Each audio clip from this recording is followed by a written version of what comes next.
Hace unos meses atrás hice mi primer video sobre Shingeki no Kyojin o Attack on Titan. La primera y quizás la última obra y la gran obra maestra de Hajime Isayama. Una serie muy compleja, muy interesante, muy bien hecha, muy construida a nivel narrativo, de la cual podríamos hablar extensamente en muchísimos aspectos. De su narrativa, de su construcción literaria, de sus personajes, de los tremendos temas y subtemas que contiene. Y una de las cosas que más se comentan son los trasfondos y las referencias que hay a lugares del mundo y situaciones y momentos históricos. Pero algo que a mí me llama la atención en particular es que la mayoría de las personas ve las referencias a partes del mundo de la historia occidental, dejando de lado todo lo que es la parte más oriental y japonesa, siendo que Shingeki no Kyojin, como anime y manga que es un producto japonés. Por lo tanto, ¿cómo es posible que no haya referencias a la cultura japonesa? La verdad es que yo creo que sí las hay, y si bien no puedo decir que he visto millones de ellas, porque también lo cierto es que la serie se basa en muchos aspectos y muchas situaciones del mundo en general, en este video quiero hablarte de una en particular que yo encontré. Y si tú has visto la serie y conoces un poco de historia japonesa, me dirás si te parece o no acertada esta referencia. Y es una suerte de paralelismo entre Paradis y el encerramiento de la isla de Paradis y el Sakoku. Para quienes no sepan, les cuento un poquito acerca de lo que es el Sakoku. El Sakoku fue una ley de aislamiento que se llevó a cabo en Japón durante 200 años, entre 1600 y 1800. En ese entonces gobernaba el país el shogunato Tokugawa, que había logrado ordenar Japón luego de una serie de desórdenes que se formaron principalmente producto de situaciones o movimientos espirituales. Primero fue el budismo varios siglos antes y luego fue el cristianismo, que llegó a Japón por ahí por el siglo, un poquito antes, ¿no? 1500, por ahí, desde España y desde Portugal, y comenzaron un poco a expandirse por Japón. Para el gobierno de esa época fue un gran problema y empezaron este proyecto de eliminar a estos jesuitas de Japón, de maneras no siempre muy políticamente correctas. Pero la finalidad de este shogunato siempre fue una, y era mantener Japón unificado, algo que se buscaba desde ya bastantes siglos atrás, y que ciertamente se logró en su momento. Gracias a este Sakoku, Japón logró esa unidad, pero tuvo ciertos costos, y el costo de eso fue quedarse aislado del mundo, perdiéndose de todo lo que se estaba generando y gestando fuera de sus límites, ¿no? Dentro de las reglas de este Sakoku se encontraba, por ejemplo, la pena de muerte, es decir, ninguna persona podía entrar o salir de Japón, y el castigo de eso iba a ser la pena de muerte. Nadie podía entrar de otros países, solamente se establecieron algunos contactos con países como Holanda, China y Corea, y en lugares y circunstancias muy específicas, principalmente en los puertos. De modo que todo esta unión o este comercio, ¿no es cierto?, estaba también muy limitado y muy resguardado. Todo con la intención de que Japón siguiera unificado y que no llegaran invasores a, perturbar la identidad que el país estaba tratando de formar. Este Sakoku permitió, al igual que sucedió ya varios siglos antes con la era Heian, que Japón siguiera un rumbo y se desarrollara culturalmente y a nivel de identidad. Sin embargo, también significó un gran perjuicio a la hora de el desarrollo del país, en temas políticos, en temas también tecnológicos y sobre todo a la hora de llegar a contactos no siempre muy diplomáticos con países exteriores. Y eso fue finalmente lo que efectivamente sucedió, porque 200 años más tarde, en 1853 o 54, llega a las costas de Japón el Comodoro Perry de Estados Unidos. Y esta visión, por lo que se cuenta en libros, en relatos y en testimonios, fue bastante impactante para el pueblo japonés, ¿no es cierto? Ver llegar, ¿no es cierto?, a este Comodoro muy amenazante fue una visión que los japoneses hasta el día de hoy, los más veteranos, pueden recordar con bastante temor. El comodoro Perry hizo una advertencia. Si Japón no abría sus puertas dentro de un año de buena manera o por voluntad, ellos mismos la abrirían a la fuerza al año siguiente. Para muchos japoneses, incluso para los resquicios de samuráis que quedaban todavía en Japón, esto fue una gran ofensa. Y algunos tuvieron la primera intención o la primera voluntad de hacerle frente a este potencial enemigo. Pero la realidad era que Japón se había quedado muy atrás y la potencialidad que tenía Estados Unidos en ese momento a nivel armamentístico era varias veces superior al que tenía Japón en ese momento. Por lo tanto, una guerra hubiese sido absolutamente errónea y perjudicial para ellos. Con el fin de evitar una batalla de ese calibre, finalmente en 1854 se firma el Tratado de Kanagawa, que es bastante favorecedor para los Estados Unidos y que exige a Japón abrir finalmente sus puertos, sobre todo al país norteamericano, ¿no? Esto va a tener también sus influencias más a futuro, porque como sabemos, ya para la Segunda Guerra Mundial, Japón tampoco tenía las suficientes armas para defenderse, y todo este proyecto industrial que tenía y con el que soñaba se vio de alguna manera truncado, curiosamente, por el mismo enemigo. Este acontecimiento histórico, este Sakoku, me parece imposible no verlo reflejado en la obra de Hajime Isayama. Y puede que no sea tan evidente, pero yo creo que de hecho sí lo es. Es más, me gustaría hacer una pequeña pausa y referirme a otra gran referencia que veo en la serie, que es el sexto opening, Mi Guerra. Un opening que causó bastante polémica en su momento porque era muy simbólico, no mostraba ni a los personajes ni a la historia, era simplemente imágenes simbólicas con una música bastante perturbadora, por así decirlo.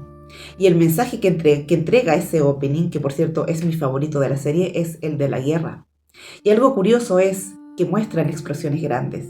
Y yo no sé ustedes, por supuesto esto no es como que lo vayan a aclarar, porque la idea es que sea el espectador quien saque sus propias conclusiones. Pero para mí eso es una clarísima referencia a la Segunda Guerra Mundial y específicamente a la bomba atómica, que sabemos que afectó a Japón tremendamente. Es imposible, a mi manera de verlo, que eso no sea una referencia a Japón. Y el hecho de que esa intro haga tantas referencias a guerras, a buques, a barcos, a bombas, ¿no es cierto?, explotando, creo que también es una referencia al hecho de que Hajime Isayama sí o sí estuvo pensando en todos estos acontecimientos que vivió Japón en el pasado a la hora de crear su obra. Por eso me atrevo a hacer esta similitud, porque creo que realmente hay una referencia. En Shingeki no Kyojin tenemos la isla de Paradis, que es donde inicia nuestra historia y donde se lleva a cabo prácticamente las 3 primeras temporadas, que son la gran parte de la serie, ¿no? Ahí están nuestros protagonistas y sabemos que en esa isla, que está, valga la redundancia, aislada, al igual que Japón, que también es una isla que estuvo en su momento muy aislada, están además los 3 muros. El muro María, el muro Rose y el muro China, que tiene la finalidad de proteger a los habitantes y a la humanidad que queda en esa isla de los titanes que están rodeando el exterior de la isla. Por lo tanto, lo que tenemos es una suerte de muñeca rusa, ¿no?, con estos muros, ¿no? Uno al exterior, uno más adentro y uno mucho más central. De modo que estas personas están encerradas. Por supuesto, esta forma de vida que llevó Paradis durante 100 años no fue algo tan evidente para todo el mundo. La humanidad que vivió en esas murallas vivió relativamente feliz. Sin embargo, 100 años más tarde, ¿no es cierto?, esto se prueba como una falsedad cuando llegan los titanes, rompen los muros y nos damos cuenta de que siempre estuvieron encerrados para poder evitarles un peligro mayor, ¿no? Creo que hay algo muy interesante en esta noción de encerrar al pueblo justamente por la seguridad. Yo ya hablé un poco de esto en el video anterior, así que no me voy a repetir mucho, pero el rey del pueblo de Eldia llevó a su gente a esta isla de Paradis para poder redimirse por una parte y también vivir en paz. Y para eso no solamente los encerró, sino que además les quitó la memoria para que no pudieran recordar su propio poder y defenderse. No vamos a decir que en Japón pasó precisamente eso, pero me llama la atención que en ese entonces Japón también hubiese estado gobernado por un shogunato, que era un poder militar, ¿no? No era el imperio, no era el emperador que siempre había gobernado Japón anteriormente, sino que era un shogunato, es decir, que la fuerza estaba dominando el país. Y esa misma fuerza decidió encerrar el país también para unificar o llevar el país de una sola manera. Y me parece que el paralelismo ahí es muy grande. Lo que más me llama la atención es el destino que tuvo la isla de Paradis a lo largo de la serie en Shingeki no Kyojin. Y lo que sucedió fue que más tarde, ya para la cuarta temporada, vemos o conocemos al enemigo más directo, podríamos decir, de la isla de Paradis, que es el país de Marley. Este país que les había quitado su poder originario y que estaba dominando el mundo. En la serie hay algunos habitantes de Marley que hacen contacto con Paradis para ayudarle, es decir, que quieren traicionar a Marley y ayudar a Paradis. Y lo que hacen a lo largo de 3 años es justamente ayudarlos a desarrollarse tecnológicamente hablando. Y es muy interesante porque en esas 3 temporadas que vemos de la serie, vemos que Paradis es un mundo prácticamente casi medieval, ¿no? Muy retrógrado. En cambio, Marley, como lo vemos en la cuarta temporada, es un país muy desarrollado, ¿no?